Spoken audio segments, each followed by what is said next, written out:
femme du chasseur. Au soleil de midi, le haut glacier rayonne. Un nuage léger court sur ses flots blanchis et drape le sommet qui forme sa couronne. Sans plus se soucier des rocs qu'elle a franchis, sur la neige marchant, par des pentes moins rudes, une femme gravit ses froides solitudes. Elle a 20 ans ou plus, 20 ans et seule ainsi. Il faut pour ce désert qu'elle ait l'âme bien forte. Pour que son jeune pied l'élève jusqu'ici, il faut que bien puissant soit l'amour qui la porte. Parfois elle s'arrête, et son muet regard parcourt les blancs gradins jusque sous le brouillard. Ou bien, de la hauteur se tournant, elle jette le cri du montagnard, ce cri long et perçant que seul le pâtre sait, que le rocher répète, et qui de mont en mont vole en s'affaiblissant. Son cœur paraît attendre une voix qui réponde, mais l'écho répond seul de sa voûte profonde.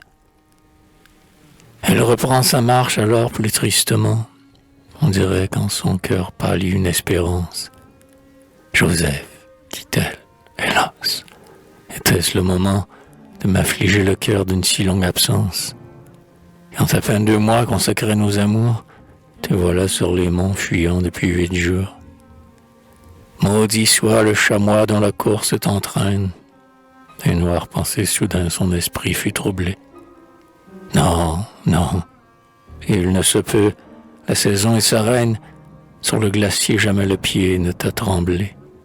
Allons, sans doute avant que le jour ne s'efface, mon chasseur fugitif, nous serons sur ta trace. Cependant le chemin se montre à chaque pas, plus rebelle à son pied. Vers le sommet aride, la pente se roidit, tandis que vers le bas, la même pente fuit et manque dans le vide, où l'œil en s'abaissant plonge, d'effroi surpris, dans le lac noir qui dort au milieu des débris. Sur le gouffre à ses pieds l'affreux corbeau voltige, la femme du chasseur pourtant ne frémit pas, de son aile de mort le tournoyant vertige, n'effleure pas son front, rien n'arrête son pas. Sur un bâton de pain légère elle s'appuie, et va, sans redouter la crevasse ennemie. Mais pourquoi tout à coup s'arrête-t-elle ainsi? Quelques gouttes de sang se suivent sur la glace. Je l'avais bien prévu, dit-elle, c'est ici. Notre chasseur a dû passer à cette place. Son chamois est blessé, ce sang en est témoin. Voilà, Joseph, d'ici sans doute il n'est pas loin. Elle regarde autour, que le ciel la protège. Plus bas elle découvre, autre témoin de mort, un fusil bien connu qui gît, seul, sur la neige, non loin d'une crevasse, et, sur ce même bord, d'un large pas ferré la trace encore glissante, indique avec l'abîme une lutte impuissante.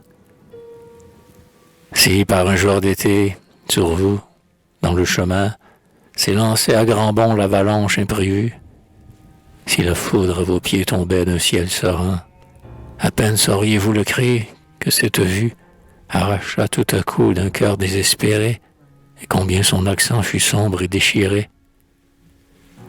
Elle se penche alors sur cette tombe ouverte, son œil plongé perdu dans l'abîme sans voix. Tremblante et seule ainsi sur la neige déserte, elle jette ce nom si doux autrefois, au gouffre replié qui dans l'ombre s'enfonce. Mais la tombe de glace est sourde et sans réponse. La mort paraît encore plus rude, à ses hauteurs, surtout ce qu'engloutit le glacier implacable. N'interrogez jamais ces mornes profondeurs. Pauvre femme, comment, sous le coup qui t'accable, sur cette pente encore peux-tu te retenir? Le jour fuit, sans secours. Que vas-tu devenir? Car, tandis qu'à genoux, dans le ciel ou l'abîme, elle lit tour à tour le même désespoir, les derniers feux rosés ont pâli sur la cime. Dans l'ombre qui partout descend avec le soir, comme dans un linceul s'étend déjà la plaine, et la nuit sur les monts répand sa froide haleine.